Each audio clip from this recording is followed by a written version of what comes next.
feel like I've been itching to get to this book since yesterday just because I'm still like riding the high of like meeting one of my favorite authors. Like that will probably be the highlight of my year. I'm not kidding. Welcome back to my channel. So today's video is super fun, which is what I realistically read as a full-time college student. So basically in this video, you guys are gonna be following along my typical school week and see how much or how little I read as a full-time college student. It is currently Monday, and I will say I just got back from spring break, and even though right now it seems like this week is going to be pretty calm, I feel like after spring break is when second semester really ramps up. But as of right now, I really don't have that many assignments or group projects yet. However, all that could really change in a blink of an eye, so who knows? But as of right now, it's looking pretty good. So we are starting off this video with Saving Six by Chloe Walsh. If you watched my last reading vlog, I think it was like books I've been avoiding. I read Keeping 13 and I absolutely loved it. Don't get me wrong, I really liked Binding 13, but Keeping 13 was definitely a turning point for my love of the series. And after finishing Keeping 13, I was just like, I need to read Saving Six, but obviously that vlog wasn't me mood reading. I had a set agenda, so I decided to pick up Saving Six on my own time. I'm about 10% through, and I'm really enjoying it. I'm getting a lot of past chapters, which I do enjoy. We're kind of laying down the foundation of Joey and Alfie's relationship. I think that's how you say her name. Sorry if it's not how you pronounce it. I'm reading on my Kindle, and I don't know if they have the glossary that tells you how to say all the names, but that's how I read it in my head, so sorry. Even though I'm only 10% through, I can already tell that I'm going to really love their story. I already loved Joey and Alfie in Binding and Keeping 13. You can really tell what a strong connection they have and what a rock Alfie is for Joey. But yeah, that's where I'm at right now. I just got done with all my assignments for the day, so I think I'm just going to relax and read.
Okay, first of all, I did not know that Katie from Tom in College, who is like kind of in the same friend group as Joey and Shannon, knows Alfie. I did not know that at all. Do not get me wrong, I love Johnny and Shannon. Love them.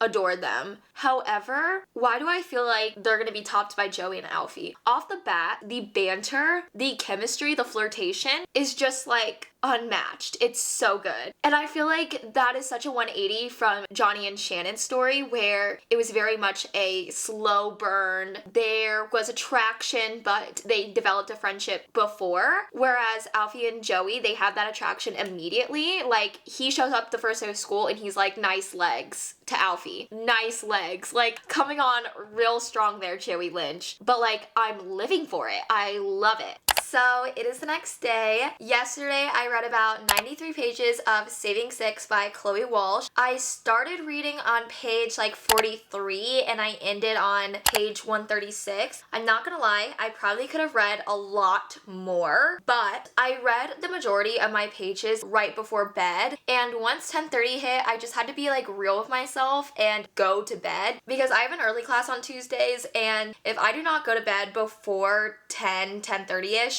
I'm like dead to the world. I'm one of those people that need at least 8 to 10 hours of sleep or else I'm a zombie. Plus, I don't take naps. I like literally can't. Once I'm up, I'm just like up for the day. So naps unfortunately are not part of my vocabulary. I sure wish they were, but they're just not. But like I've mentioned previously, I am really enjoying Saving Six. I'm still technically in the past chapters. I'm currently reading about their second year, which I think is like their second year of high school. Correct me if I'm wrong. Again, the Boys of Tommen series takes place in Ireland, so there is some sort of a culture disconnect when it comes to slang and schooling and things like that, but I'm pretty sure they're in high school and I'm reading about their second year. I technically am not done with school for the day. I still have an assignment to work on. However, I have kind of hit a standstill with my productivity, I guess. I keep getting on my phone, getting distracted, and I'm taking that as a sign to take a step back, recharge, and then come back to my assignment at a later time. So that is exactly what we will be doing.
Okay, apparently I told you guys the wrong year. They're in their third year, so they're a little bit older than what I expected. Also, side note, it is so weird to hear names that I'm familiar with from Binding and Keeping 13. They just mentioned Bella, and the audible gasp that I let out when she was mentioned, oh my gosh. So I'm currently 253 pages into Saving Six, and I do feel bad that I'm not giving you guys a lot of updates. However, it kind of feels like the same thing keeps happening over and over again. There is this like repertoire between Alfie and Joey, this like constant flirtation, this back and forth, and like their friendship. However, to me, this repetition really isn't a bad thing. I know you hear, oh, this book is repetitive, and you think of it in like a negative way. However, I am really enjoying it. I feel like because this book is very character driven, I can look past things like this because I love the characters so much and I just want to know every single inch of their relationship. So to me, I'm just like eating it up. Like I'm literally 53% through, and if I had the time, I would be finishing this book tonight. Like that's how much I am loving it. Unfortunately for me, I have homework to do, but if my evening was free, I would be sending it with Saving Six. Okay, that is for sure. Adding on to that, I absolutely love Joey's narrative and perspective. I feel like it adds a whole different lens on the story because obviously him and Shannon kind of share the same backstory almost. They lived in the same house for how many years, they're brother and sister, but there are just so many like details that we don't know about because obviously Joey's life experience is different than Shannon's, and even though Shannon saw her and Joey as a team, Joey saw Shannon as like another person to take care of. So it's just like a whole new perspective on what they had to go through at such a young age. I am really curious to be in present day, like where Keeping 13 left off. That's what I'm like really like itching for. That's what I really want to get to, but I'm enjoying the ride there. I'm enjoying the journey to that point, to that destination.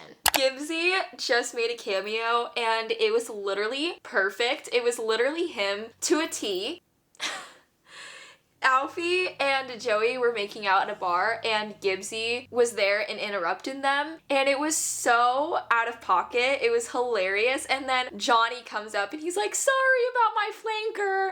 He's like a big Labrador, you know how it is, blah blah blah. And I'm just like, oh my gosh, this is their relationship to a T. Perfect. Literally perfect. So it is the next day. Yesterday I read about 197 pages. I'm currently on page 333. I think I started on page 136 yesterday. I definitely wanted to continue reading. It's just I had some homework to do, and unfortunately I just had to like stop and lock in and do homework, but I really don't have anything going on today, so we're just gonna be reading. So let's get into it. Why am I literally about to cry? Alfie's dad is such a good man, such a sweetheart. Him and Joey just like had a heart to heart, and it literally was so heartwarming. It was so cute. I have literally been on the verge of tears for I don't even know how many chapters, but this book is such an emotional roller coaster. Again, like the other two books, Binding and Keeping 13, there are these like wholesome, fun, lighthearted moments, but then all of a sudden these like very heavy, deep, and emotional moments just like hit you like a truck. Like you honestly just don't see them coming, and it's a lot, okay? There's no doubt in my mind that I will be finishing this book today. Like, it is just so addictive. We've honestly seen a lot of these moments through Shannon's POV, but reading them again through Joey's POV and seeing what he's dealing with is just so eye-opening and heartbreaking. Like, I just love him so much, and someone just needs to like protect and love that boy, okay? That's all I'm gonna say. I just finished reading Saving Six, and oh my gosh, you guys, this may be a 5-star read. I'm a little hesitant calling it a 5-star read outright, just because it is a very emotional read, so I don't know if I'm confusing those two feelings, but it was a good read regardless. Like, I am absolutely hooked on this series. I know it's not really fair to compare the two because in Binding 13, we are laying down the groundwork. We are literally working from scratch, whereas technically Saving Six is the third book in the series. Even though it's the first one about Joey and Alfie, we at least know some things and some backstory. But I think I'm enjoying Joey and Alfie's story more, mainly because in Johnny and Shannon's story, the romance really didn't pick up until Keeping 13, and Keeping 13 was definitely like the turning point for me in that series. That's when I really got hooked, was when the romance was introduced. Whereas in Saving Six, Joey and Alfie instantly have that chemistry and that flirtation and banter. Like, you always knew they were going to get together, it's just like the matter of when. Whereas in Binding 13, Johnny is literally like running away from Shannon because he does not want to be near her. That man was worrying himself sick trying not to be caught with her, okay? I think it's just the difference in the type of slow burn that was being written, and I'm just vibing more with Joey and Alfie's slow burn than Johnny and Shannon's. I also feel like Johnny and Shannon is like pure friends to lovers, whereas Joey and Alfie, they were kind of friends, but like, were they really? Like, it kind of just felt like they were dating for basically like 6 years. They just didn't know it. Regardless, I love the two couples, like, do not get me wrong, but Joey and Alfie just hit different, okay? I will say when I started Saving Six, I didn't know that it was all going to take place in the past. Basically, this whole book is just like Joey and Alfie's backstory and lore. It is literally their school years from like age 12 to like age 18. It is their lore, it is their backstory, and I really did enjoy it, do not get me wrong, but with how Keeping 13 ended, I was like itching to see what would happen next and what was going to happen to Joey and Alfie. I wanted to see snippets of Johnny and Shannon, and I think we'll definitely get that in the next book in Redeeming Six, but I'm trying to be patient and not binge the entire series. I'm trying to not jump right into Redeeming Six. I'm trying to make the series last. Even though the series technically isn't over yet, I just know my heart is going to like hurt when it ends for me, and I'm trying to prolong that feeling for as long as I can, okay? But with that being said, I think I'm gonna take a break, eat some dinner, and maybe we'll pick up a new read, maybe something that will be a nice palate cleanser, a nice rom-com or fantasy that will take my mind off of this emotional roller coaster of a book.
So it is actually not the next day, it is Friday. Yesterday, aka Thursday, I was really busy because I went to my first ever author event. I literally drove an hour away to go see Alex Astor, and it was amazing. She ended up signing 3 of my books, so I brought my special edition of Lightlark, Avi, and then I brought my annotated version of Lightlark, obviously, again. And not to mention, she thought it was amazing that I like took the time to annotate. I was like, obviously I would annotate Lightlark. Like, that is a masterpiece. It was so good. Like, what do you mean, Miss Girl? You literally single-handedly got me out of a slump last year, so props to you. And the reason why she had this event was to promote her newest book. It's her first ever contemporary romance, Summer in the City. And look how cute that cover is, and like the little sprayed edges. So cute. This was the one that you could get personalized, so she put like for Grace. It was just a top tier experience. She was so sweet, so nice. She complimented my hair, my outfit. I was like, oh my gosh, I'm literally being so awkward right now. Like, I had like a whole spiel I wanted to talk to her about. Like, I wanted to tell her that like Lightlark was one of my favorite reads last year, and it like got me out of this huge reading slump, and I found my love of reading again, and that all just like went out the window. Like, I did not say a single word except, oh my gosh, thank you.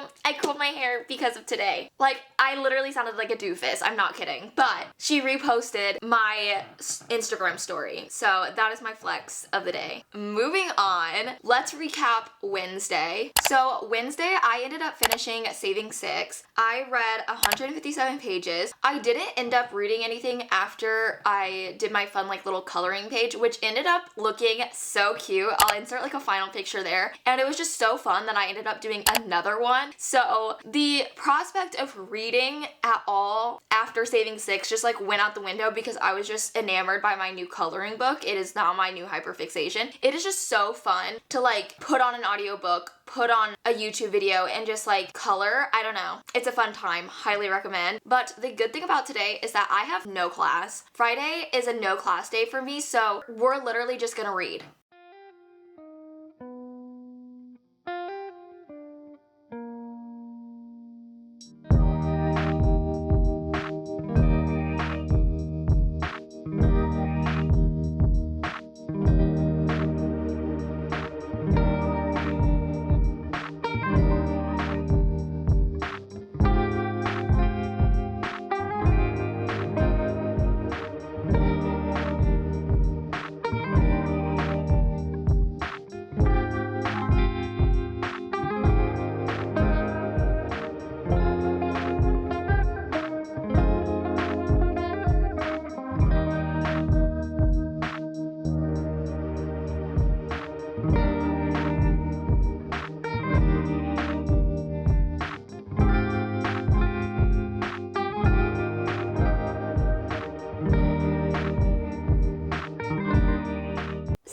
It is update time. Since the last time we have spoken, I have finished 2 novellas. The first one was a fantasy novella, and it was The 6 Deaths of the Saint by Alex E. Harrow. This was actually recommended to me by a friend, and she is a huge fantasy reader. So any sort of fantasy book that she recommends, I know I have to immediately read it because it's going to be good. Compared to me, she is a pro when it comes to fantasy. Like, that is basically all she reads, and I love that for her, okay? But yeah, she recommended me this book this week, and I read it today, obviously, because I'm a great friend, and it was so different from what I've read in the past. It's a pretty short novella. It's about 28 pages, and within those 28 pages, the author was able to like really create this world and this story that didn't feel incomplete or rushed in any way. There was this huge plot twist, which honestly I did not see coming. It was really interesting premise. I don't really know how to describe it without giving away too much, but basically it's told in second person. So it's like you're outside of the story, and it's about this girl who is rescued by this prince, and she's basically turned into this like crazy soldier, and it's just about her life and coming from nothing and then becoming this like soldier that people write songs about and praise and all this. But like, is it really worth it? Is it really worth damaging yourself to the point of no return? So it's just so good. I cannot stress that enough. The writing was just beautiful. It was such a lyrical read. I know finding fantasy standalones is very hard, so I highly recommend this if you're wanting something like that, if you just want something fast and quick to read, but still has depth and is well written. I rated this a 3.75. I really enjoyed it. I feel like if the author ever felt like she wanted to revisit this premise and write a full-length book about this character and her story, I would definitely go back and read it. It was so good. The second novella that I read today was The Fall Risk by Abby Jimenez. I absolutely love Abby Jimenez, and even in novellas, she does not disappoint. This book was amazing. It was such a cute rom-com. It's also available in audio format. I did listen to quite a bit of it, and honestly, I highly recommend the audiobook because there are 2 narrators. The female main character, her name is Charlotte. All of Charlotte's chapters were read by a woman, and then all of the main male characters' chapters, Seth, was read by a man. And when they would have conversations in each other's chapters, the audio person would take over, so it felt like you were hearing a real conversation. I don't know, I just really love it when audiobooks do that. It feels very immersive. But this is a rom-com, obviously, but there's a lot of truth to it. I feel like Abby Jimenez does that a lot in her books, and it was just so good. So basically, our 2 main characters, Seth and Charlotte, are are neighbors, and they live on the second floor of this apartment complex, and I guess a lot of renovations are happening, and one day they come out onto their like hallway, I guess, to find that the stairs leading up to the second floor is just gone. They're gone. They took them, and they're not coming back until like Monday. So basically they spend a whole weekend, like, I don't know if the right word is quarantined, but they're just kind of stuck upstairs, and they only have one another to keep each other company, and a fun friendship kind of devolves. And Charlotte, she has dealt with something that is very, very real for a lot of women, and she doesn't really trust men, and Seth kind of like notices her self-protecting like tendencies, like she doesn't want to go into his apartment, so he sets out lawn chairs in their hallway so they are in a neutral territory. Like, it's just so good. I ended up rating this a 4 stars. It was so good. It's about 80 pages, so it's a lot longer than the first novella, which I think is why I liked it. I think I liked that there was more to the story and it wasn't so quick, even though I really did love the fantasy novella, The 6 Deaths of the Saint, and I think it's a beautiful book. I think I just liked that I got more out of the fall risk. I don't know, maybe it's because I'm just like greedy and I'm like, okay, I want more, like give me more pages, and that's why I rated it higher. But they were both amazing.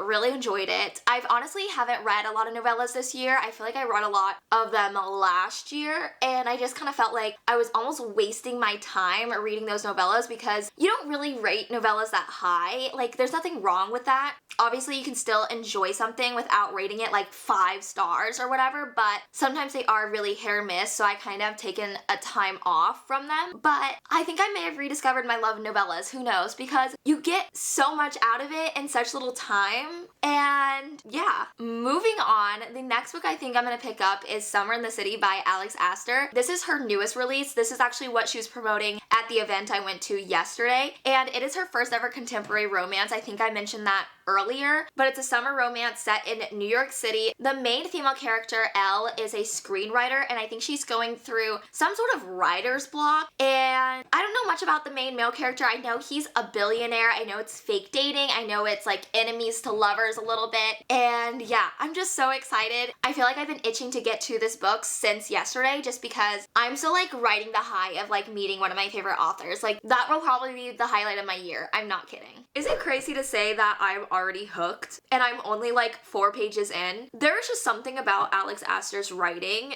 that just like rolls off the tongue, even though you're not reading it out loud, you're reading it in your head. It just like flows so nicely. It has like a rhythm, like a tandem. I don't know. Also, the fact that the main 2 characters already met and it's 4 pages in, crazy. Like, Miss Alex Astor wasted no time whatsoever. And I love that. I honestly wish we got Parker's POV because there are just moments where I'm like, I want to read it in his perspective. For instance, Elle, the main female character, is house sitting, and there's this like really cute contractor that is like working on renovations at the apartment while she's staying there, and Parker meets him for the first time, and you can just like tell he's jealous, and I'm eating it up. So I am basically 100 pages in, and we're finally kind of getting more of that like fake dating trope. They kind of have an agreement going on. They're gonna be fake dating over the summer because they're both in New York for the summer. They both don't live there permanently, and basically Parker, the main male character, wants to have a girlfriend to kind of get the tabloids off his back. The media kind of labels him as this like bachelor, this playboy, and he just doesn't want any negative press. And in return, he has agreed to help Elle write her movie and go to all these different locations in New York where the movie is going to take place. And it's actually really interesting to hear about all these different places in New York, because obviously New York City is a real place. All these places are real. And as someone who's only been there like a couple of times, it's like really, really fun to like read about all these places. I don't know, it kind of makes me want to go visit the area again and go to all the places that are mentioned in this book.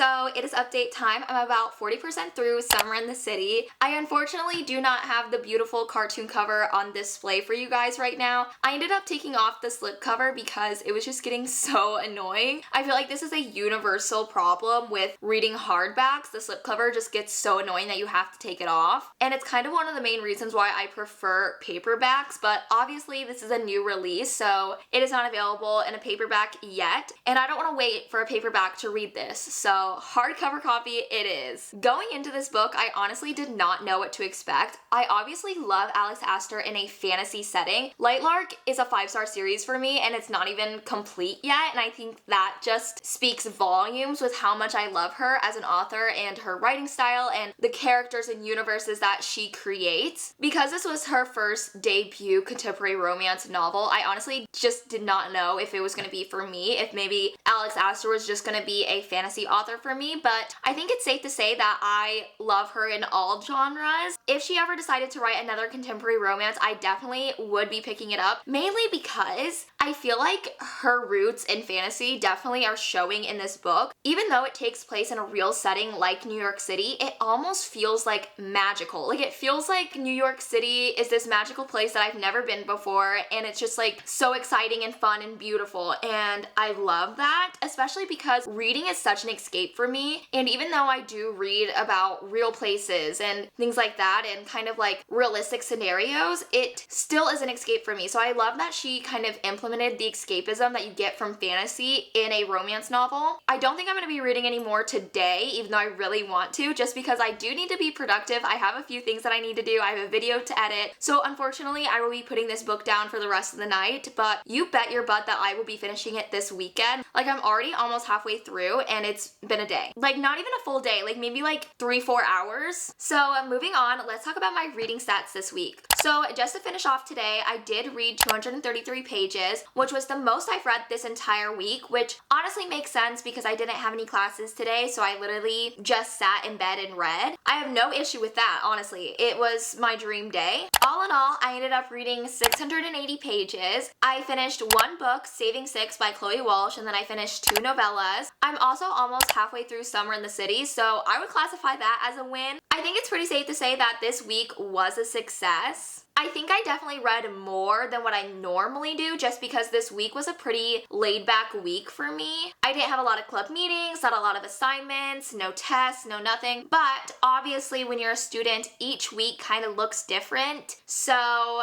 yeah. Thank you guys so much for watching. If you enjoyed, make sure to give this video a big thumbs up. If you want to see more like mood reading type vlogs, let me know. I actually really enjoyed this. I feel like it also motivated me to read more during the week. I feel like a lot of my reading gets done on Fridays and then the weekends just because I don't have school on those days. But yeah, make sure to subscribe so you don't miss out on any of my new videos. And I will see you guys next time. Goodbye.